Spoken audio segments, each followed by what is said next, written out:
Sam Seder. The destiny of America is always safer in the hands of the people than in the conference rooms of any elite. Sam Seder. They are unanimous in their hate for me, and I welcome their hatred. We must guard against the acquisition of unwarranted influence, whether sought or unsought, by the military-industrial complex. The Majority Report with Sam Seder. Ever get the feeling you've been cheated?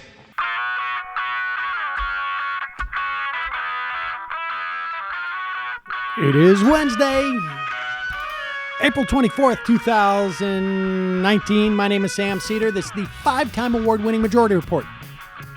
We are broadcasting live to tape steps from the industrially ravaged Gowanus Canal in the heartland of America, downtown Brooklyn, USA. On the program today, it's one of our famous vacation days where we're on vacation, but you don't have to be. We bring you all new interview, never heard before, pristine, still in the shrink wrap, full warranty involved, untouched, minted, in mint condition. Chloe Thurston, author of At the Boundaries of Homeownership, Credit, Discrimination, and the American State. Yes, ladies and gentlemen, very important for you to understand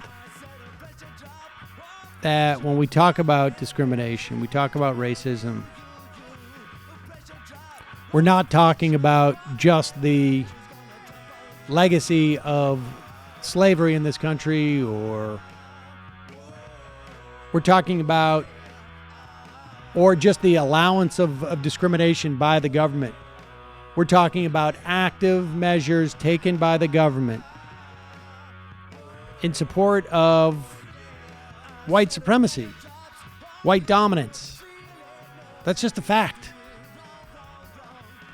And it's important to understand the role that government has played in this in the past, because when we look at the context in which people are living in our society today, understand that it is a function of decisions our government has made in the past. I mean, it's pretty straightforward, but it's a history that people don't seem to be terribly aware of.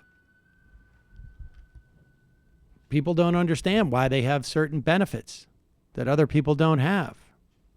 And a big part of that is just they were given certain benefits. So I'm on vacation right now. Matt, where do you think you are right now? It's Wednesday. I am back in Brooklyn, actually, from being in Los Angeles. So hopefully tan in Brooklyn. Oh, really? Yep. Oh, how did the show go? Excellent. Yeah. Seriously? Yep. We took Los Angeles by storm. I heard it didn't go that good. Sold it out. Sorry about the property damage, but. And so how long were you out there? From Friday to Tuesday. Where'd you stay? I don't want to. It's a hotel downtown. A downtown hotel. Mm-hmm. Well, I don't know if it's technically downtown. It looks downtown to me. Is it the Ace? No. Well, you're back now, so you don't have to worry about people coming and crashing your place. Oh, that's true. It was no. I still don't want to. Oh, you're nervous. The Omni Hotel. Ooh, the Omni. That's going out on Twitter in the future. People are going to be there. Oh, wait a second. Is that Brendan? Is that where we stayed? The Omni? When we went out there for Politicon? No, we stayed at the Marriott. All right. I don't know why you're staying at the Omni. That is a completely Squaresville hotel. Yeah, Expedia.com, I think. Okay. Or one of those types of things. Folks, I should tell you, one of today's sponsors is Skillshare. Anyone who goes to skl.sh, Majority Report /Majority Report 2 is going to get 2 whole months of totally free access to Skillshare's entire library of super quality online courses and tutorials. Skillshare is a vibrant online learning community, offers courses on everything from design to video editing, photography, business, technology, cooking, meditation, and everything in between. There are Skillshare courses for everyone. You can have no problem finding any courses that are going to be useful for you, both in your personal life and your professional life. If you want to sharpen skills that you already have, or you want to look into stuff that you don't know how to do, Skillshare has you covered. They have courses for entrepreneurs. They have courses on computer coding, web development, personal nutrition, learning new languages, Photoshop, branding, marketing. I don't think you can become a dentist, but you probably learn how to manage small businesses. I to be honest with you, I don't know what I've been looking at, because every time, because I'm on vacation right now, and every time I'm on vacation, or I have a couple of it, I go on to Skillshare and I just check out stuff, because I always walk away with like one piece of knowledge that makes it worth it, and then I piece it together into a large array of knowledge that I do not then employ. That's probably got to do the one with procrastination. Figure that out. They have courses for entrepreneurs, courses, like I say, Photoshop. You can get 2 entire months of free access to every single course offered by Skillshare by going to skl.sh/Majority Report 2. Just think of everything you'll have at your fingertips for 2 whole months. Again, that's skl.sh/Majority Report 2. I put a link underneath this video. If you're watching on YouTube or if you're listening, the link will be there. Check it out. So Matt's just got back from L.A. He's probably recovering, probably didn't sleep at all, went out and partied every night. When you go to L.A., Matt, is this your first time in L.A., is it? It actually is my first time in You're LA. kidding? Yep, never been there. What did you do? It's It's going to be interesting. Some rooftop parties, I think. Yeah, rooftop parties, sure. Going to the beach, I know. Really? Yeah, my girlfriend's going to drag me out there. Do the pier Oh, wait, thing. you're going out with your girlfriend? Yeah. Wait a second. Whoa. Hold on for 1 second. Wait a second. Breaking a lot of news on this. Oh, my God. Yeah. I didn't even know this.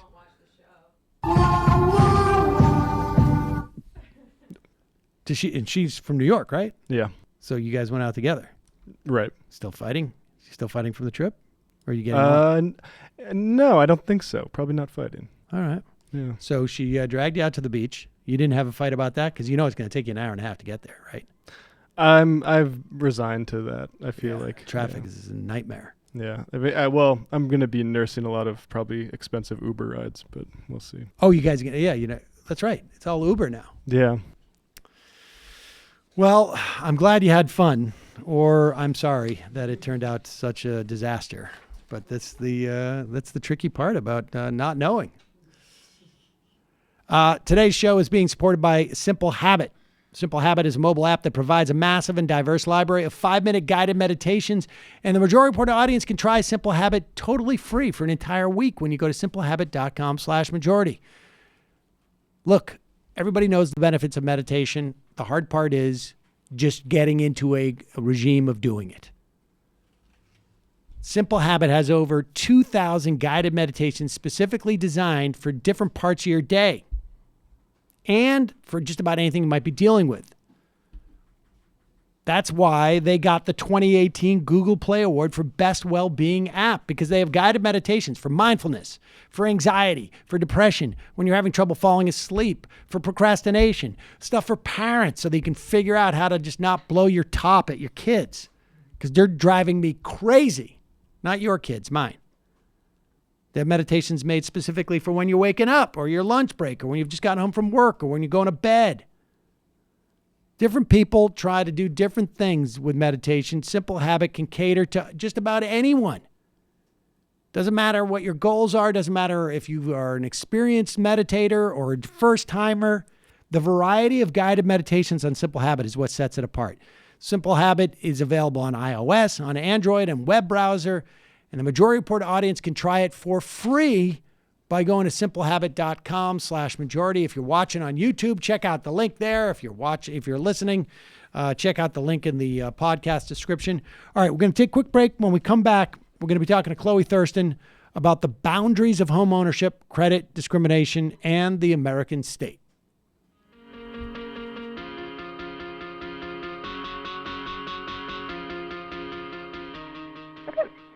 We are back. Sam Seder on the Majority Report on the phone. It's a pleasure to welcome to the program Assistant Professor in the Political Science Department at Northwestern University and Faculty Fellow at the Institute for Policy Research at Northwestern University and author of At the Boundaries of Home Ownership, Credit, Discrimination, and the American State. Chloe Thurston, welcome to the program. Thank you for having me. Okay, so basically, we're looking at the mechanisms, I guess, or the politics that have been beyond essentially the development of credit and specifically in one setting in terms of housing, but then just general credit over the course of the history of the country. And let's start back in the development of the of home ownership and of loans. We have in the past interviewed Richard Rothstein on the color lines, but your research delves a little bit more into the sort of the development of some of what he discusses. That's right. So Richard Rothstein talks a lot about the development of the color line. That's the idea, the use of racial criteria in mortgage lending. I stepped back a little bit beyond that and asked the question, how did we come up with the criteria to determine safe lending from risky lending historically? Sort of why did race, and I actually talk about gender and things like class, like income and the type of job you have. Why did those ever factor into one's credit evaluation, and then how did those change over time? Yeah, and so let's go back and look at that development, because the United States, I guess, in terms of like the industrialized world, went in its when it followed a different path in this regard, particularly in the context of housing. But so start back, like when did this process start, I guess, as it were? Yeah. Okay. Well, okay. So you really need to go back to the 1920s and to think about. So it started in the 1930s, but I think it's actually really useful to go back to the 1920s and to think about how the sort of type of mortgage we have right now, 30-year fixed rate, low down payment, how it's actually kind of absurd. And its absurdity is clearer when you look back historically. So just think about this. Imagine that you want to buy a house. It costs many times your income. And so you go to a lender, a total stranger, and you say, I want to buy this house. I don't actually have the money to pay for it, but I will just give you some. I'll give you, 20% of what it costs. And I promise I'll repay you in 30 years. A lot could happen in 30 years, of course. And I would also like to pay the same interest rate, despite the fact that economic circumstances should change too. So this is absurdly risky for most lenders to agree to. Again, all right, let's delve into that just a little bit, because I mean, it's been so normalized on some level that the absurdity doesn't quite jump out at you unless you sort of like sit for a moment with it and realize, like, wait a second, 30 years, that's particularly in 1922, we're talking, or in 1930s, we're talking, that's half a lifetime. It's certainly, pretty close to half an adult lifetime. That's right.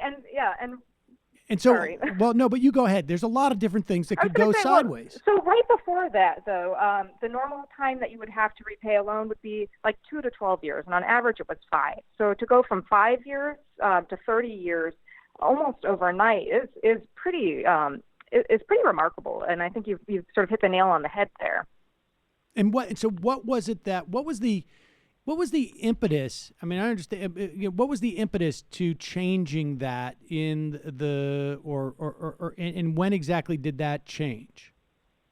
So this changed in, if I could choose any year, I would say 1934, which was the year that Congress passed the National Housing Act, and this created the Federal Housing Administration, which created a loan insurance. So basically, private lenders now could apply for insurance from the federal government against the default of a loan that they were to give out, provided that loan had really long loan terms, required a low down payment, and had a low interest rate.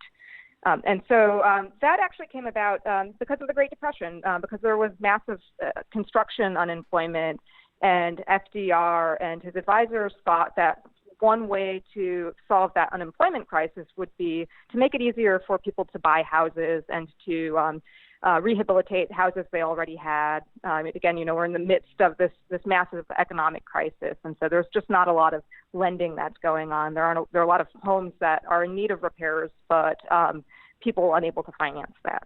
So there was not a decision to say we want to create this product, a 30-year mortgage. There was no. So we had a couple of sort of like there was a context here. We have massive unemployment, particularly in the construction trade. We're convinced that home ownership will drive and spur the economy, and we know that banks are afraid to loan, so we're basically just going to insure and backstop those bank loans, and that's the development of the FHA and Fannie Mae. Tell us, I guess Fannie Mae comes in 38, but tell us what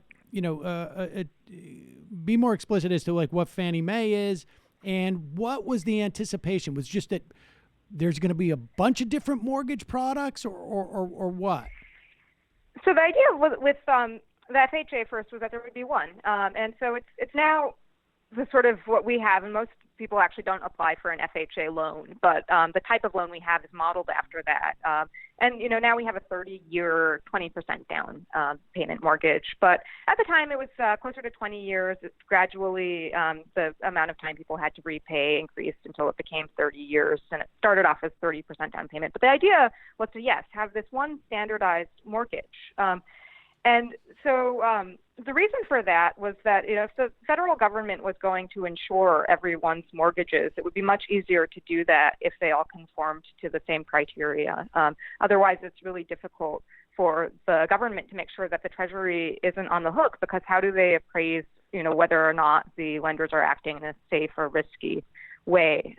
The other issue, and you asked about Fannie Mae, so I'll answer that, is so it's not enough, and they realized it wasn't enough at the time to just say, well, lenders will insure you, we, the federal government, will insure you against the default of your mortgages, because this, again, was a big change in the sense that lenders were accustomed to getting their loans repaid in maybe 5 years. And so if you're a lender and you give someone a loan that they are going to repay over 30 years, that's a very long period of time that you're waiting for that money to get repaid to you.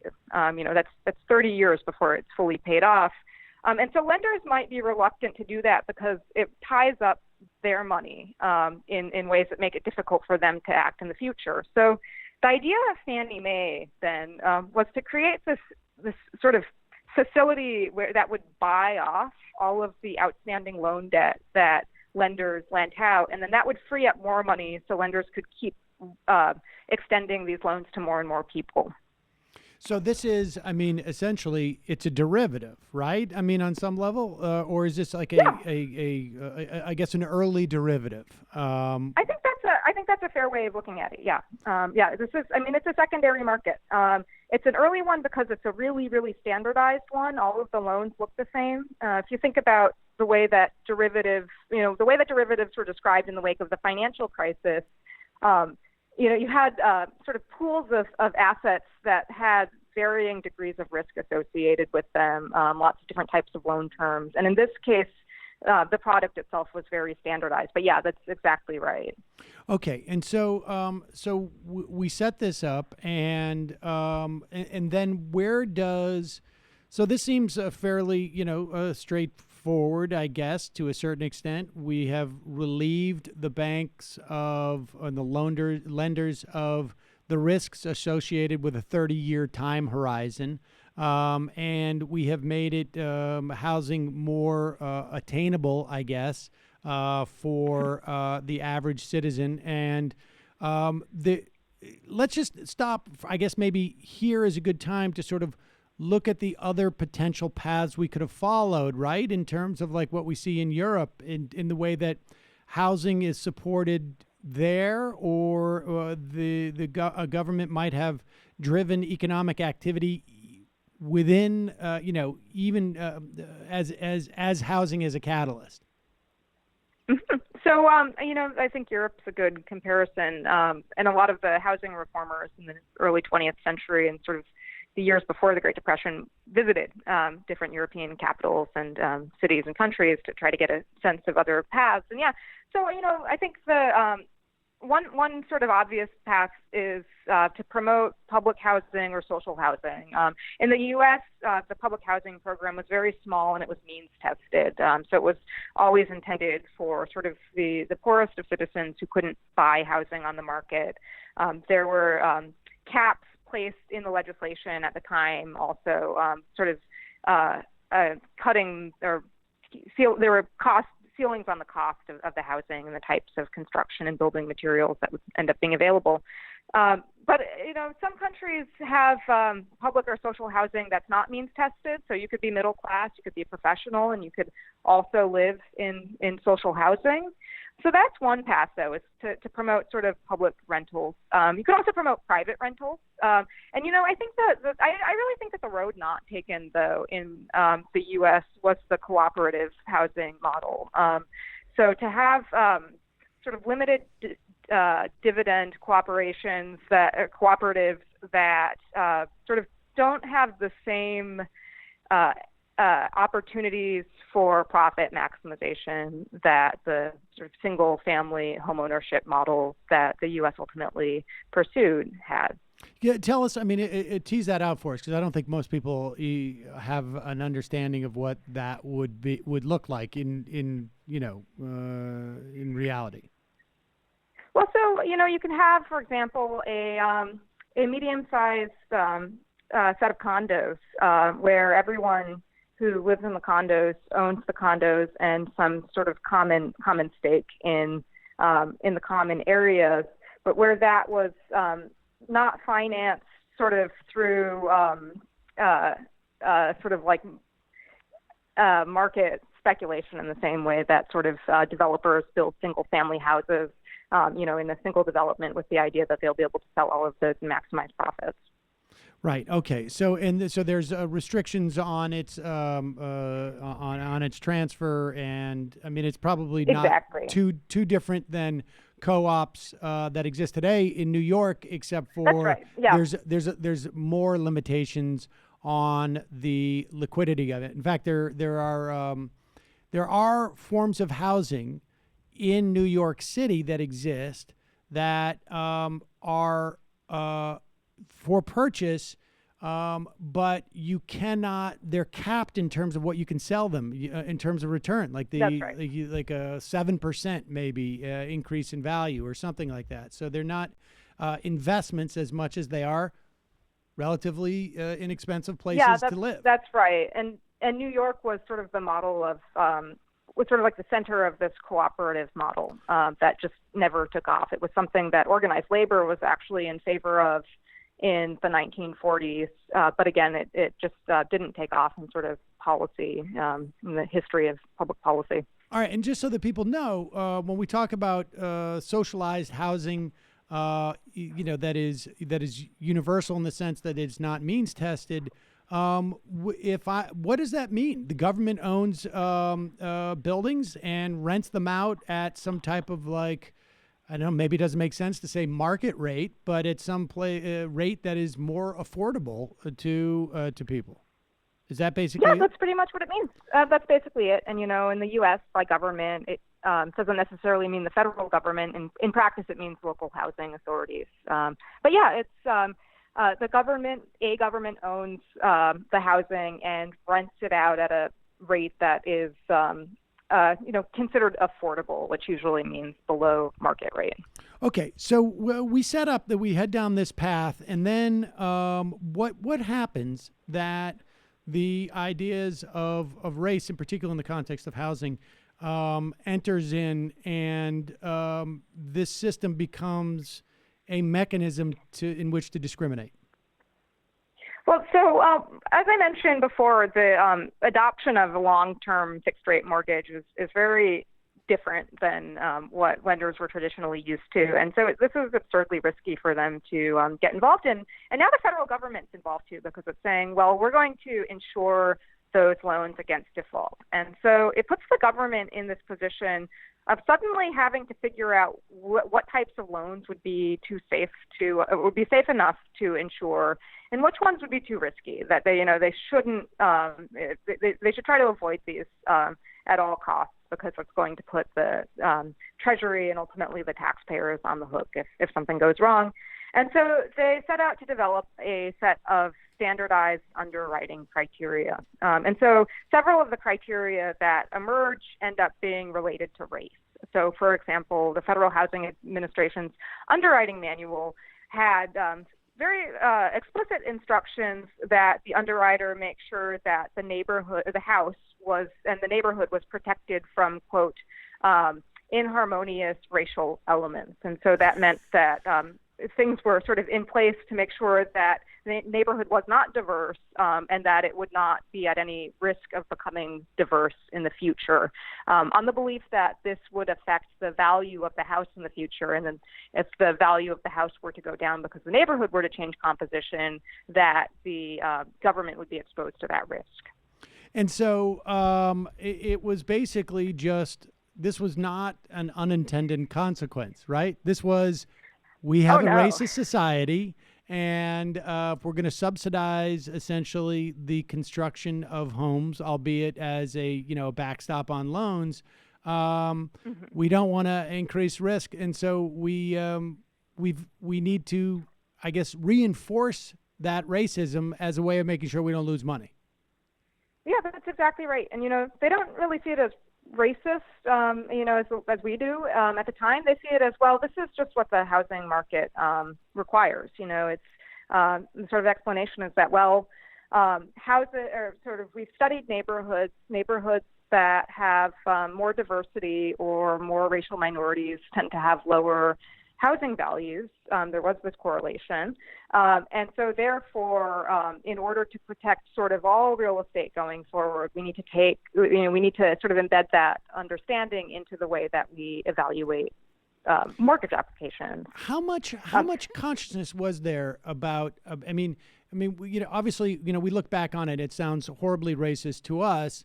But how much of that awareness do you think was there at that time? Because, we can see on some level, an analog in Social Security, right? And that was, right. And that seemingly seems to have been a much more, in both these instances, we're not talking about unintended consequences, but in Social Security, at least my understanding of it was that was basically a horse trade. Like, we're going to get this as long as we exclude jobs that tend to be filled more by people of color and by women and by recent immigrants on some level, right?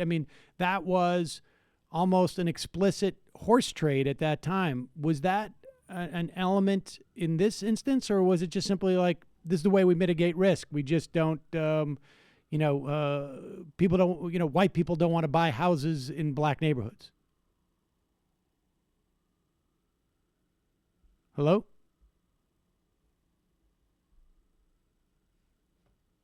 Hello?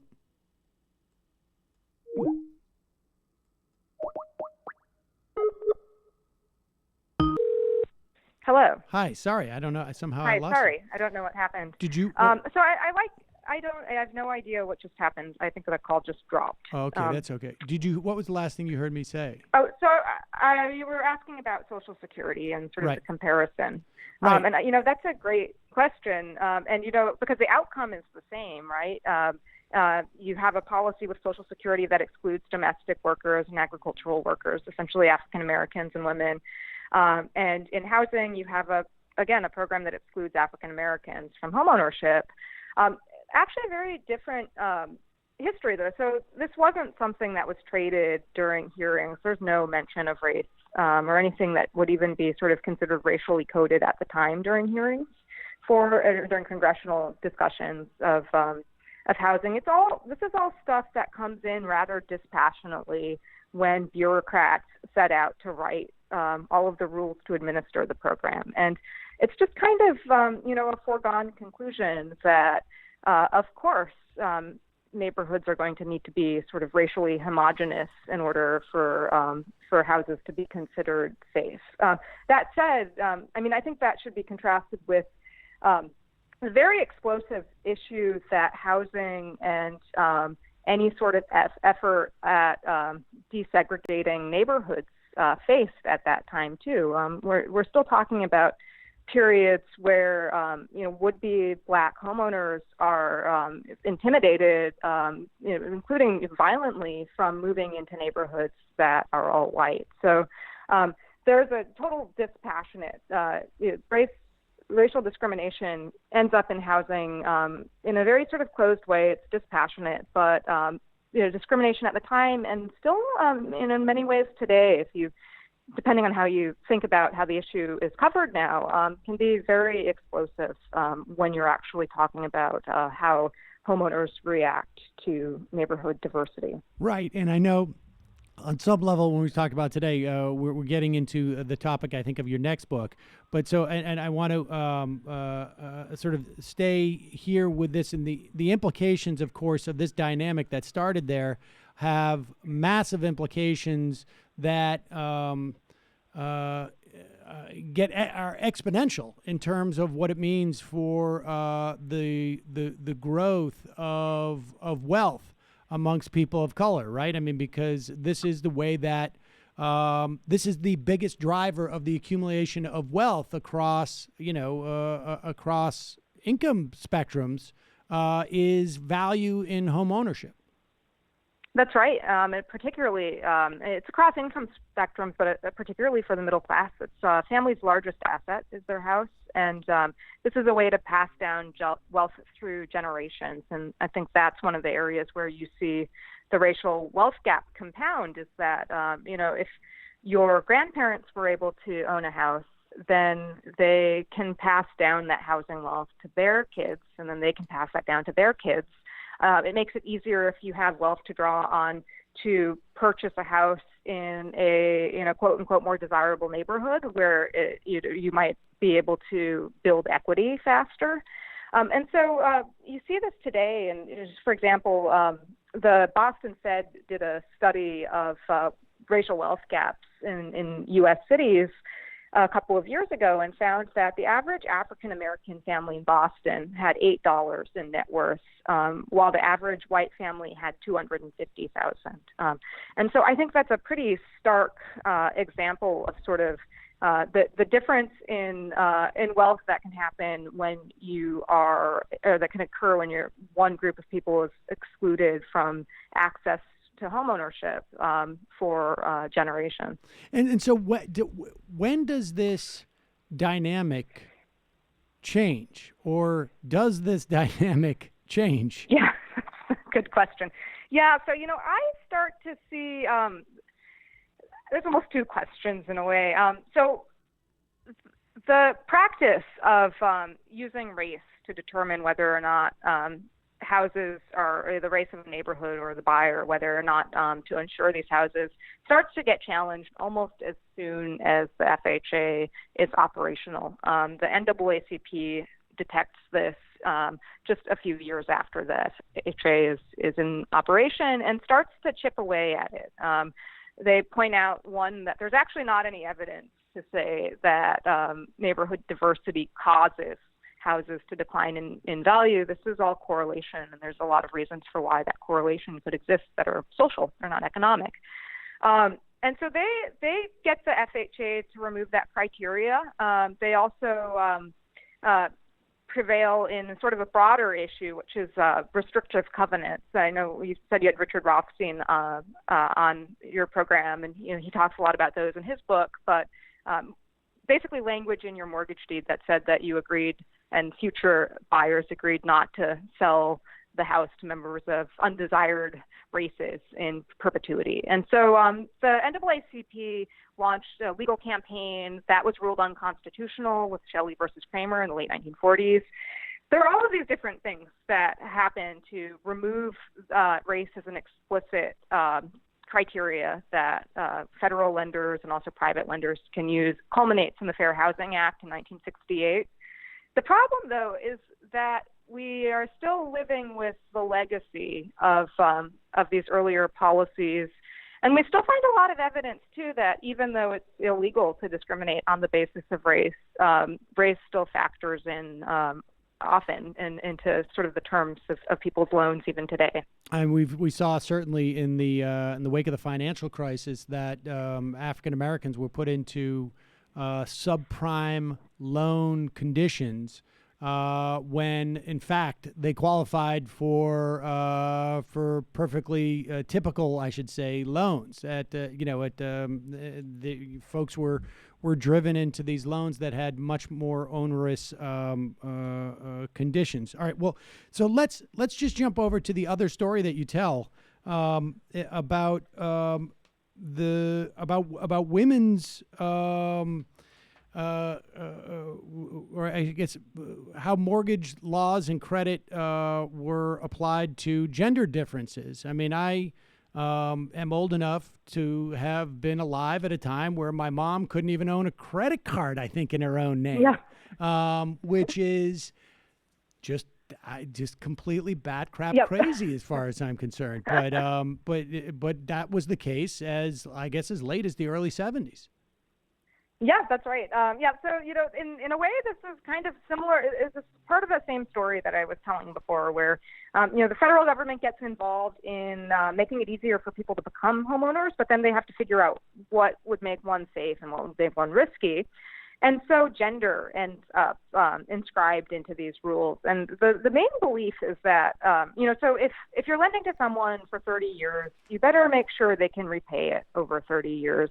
And you want to make sure that their income is stable. And so the issue here was that women's income was considered suspect. It was something that was considered to be temporary. Maybe she would have a baby and leave the workforce. And it was supplemental, sort of, for her to buy her own personal enjoyments. It wasn't the family's income, though. And so this ended up inscribed into the lending criteria, though. So one thing that lenders would do, and that both the VA and at a time the FHA suggested or required, was discount a woman's income. So, if she's working, well, can we really consider this income to be an actual income? Maybe we should just count 50% of the income on the mortgage application, since it's inherently less stable and reliable than a man's income.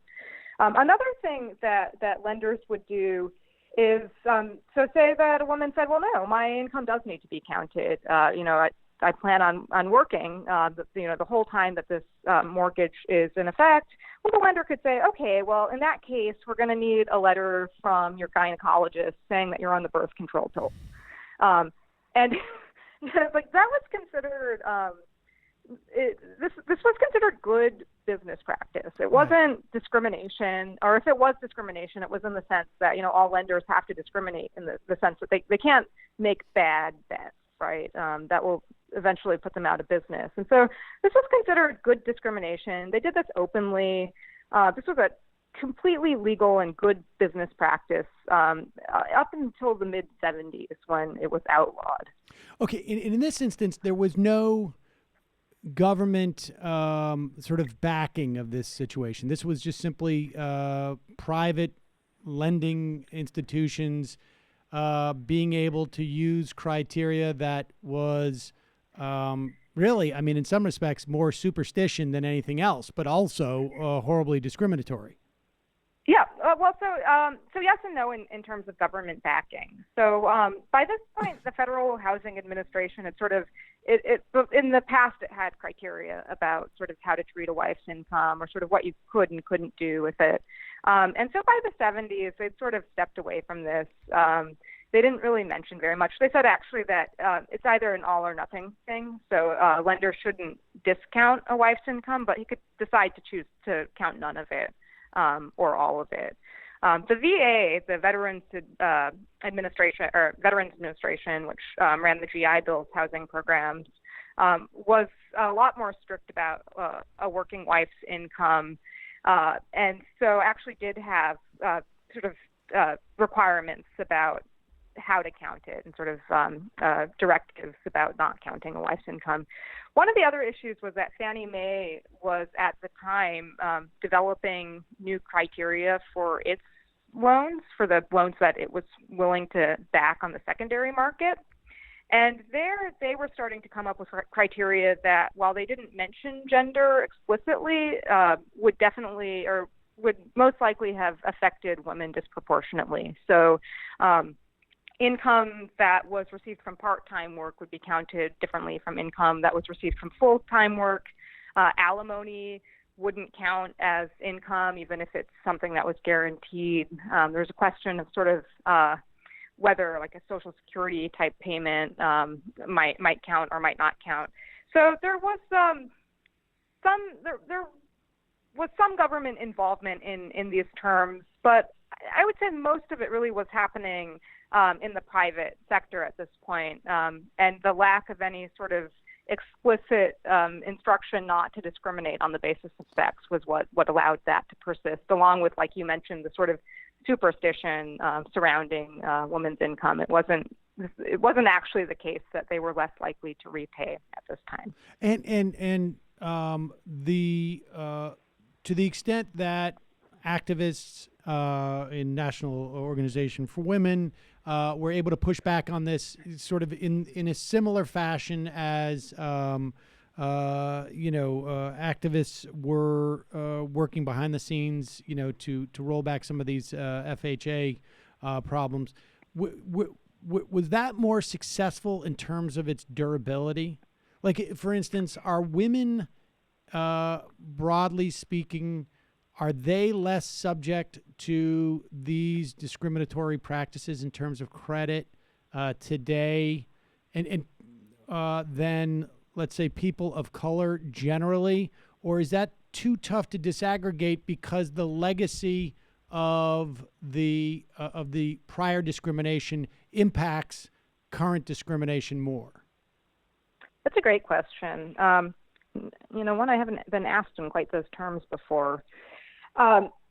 If you look at, so there sort of is a legacy of discrimination that follows women trying to get access to credit. But if you look at sort of the extra price that women pay sort of on average for mortgage credit, it pales in comparison to sort of like the loss in wealth that African American and other families of color faced after the financial crisis, and in the sort of the cost of getting a subprime loan, even if you were qualified for a prime loan. So it's still the case that there are cases still of women having sort of difficulty getting access to mortgages on the same terms as men. There's been some research that's suggested that they get slightly worse loan terms, but when they've actually sort of calculated out what that means, it could mean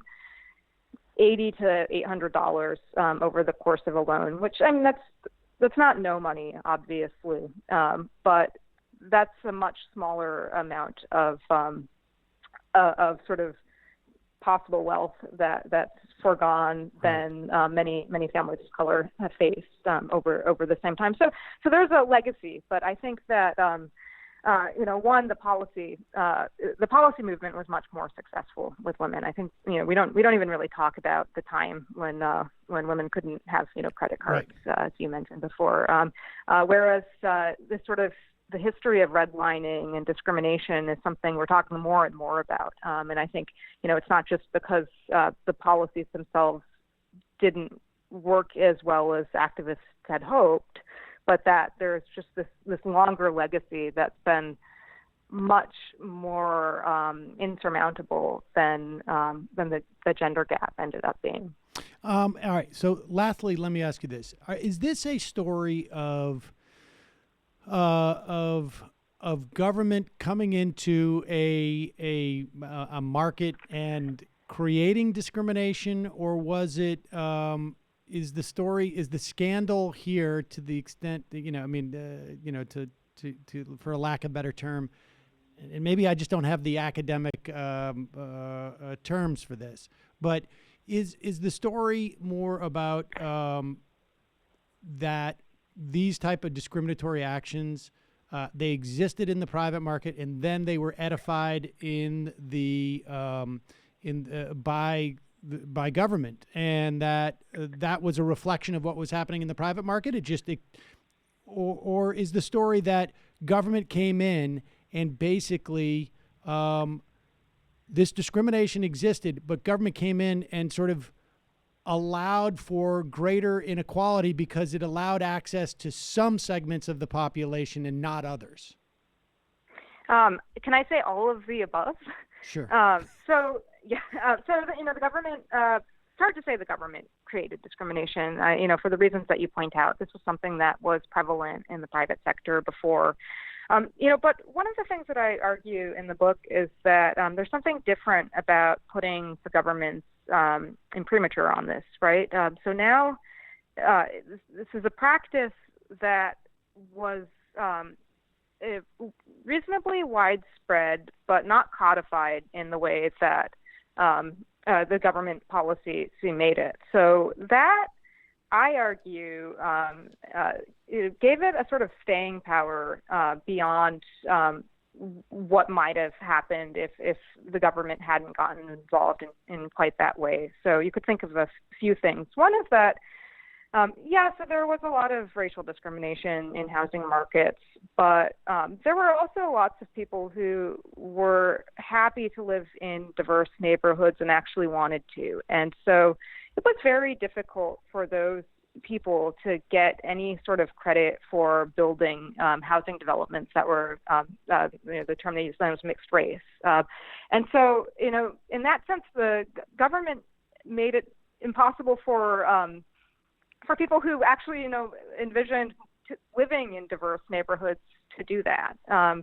So it closed off those options. And then it also made it difficult to respond to changing ideas about the role of diversity in house values. So one of the things that I talk about in the book is the development of that idea, this idea that diversity undermines future house prices. This was something that appraisers at the time were sort of playing around with, but they also recognized that sort of appraisal itself was an imperfect science. It was a young one. They weren't actually sure what the nature of value was. When the government got involved in this way, though, it sort of ossified some of these ideas that were still in their nascence. It's possible that it became default in some way. It became the default, and it persisted for a long time because of that. It's possible that the private sector might have actually become even more racist in its thinking about real estate without the government's involvement. I'm not saying that that outcome might not have been possible either, but the government made it sort of last for a very long time, and it made it hard for people who didn't actually want to live in these types of neighborhoods to pursue housing through these means. So I do think that it had a legacy in those two different ways. The book is At the Boundaries of Homeownership, Credit Discrimination in the American State. We will put a link to this at majority.fm. Chloe Thurston, thank you so much for your time today. Fascinating stuff. Thank you so much, too. I take all the strength I got to get to where I want, but I know somehow I'm gonna get there. I wasn't looking when I just got caught between the truth and the light bulb. But finding out won't make me feel any better. Yeah, I know the clock is ticking, but the meds are gonna kick in, and my pilot light shining bright. I guess somewhere the choice was made for the option where you don't get paid, for the road that bends before it finally breaks you. I guess somehow I lost my drive between the 101 and the 5. Do you know how far the detour takes you? Yeah, I know the clock is ticking, but the meds are gonna kick in, and my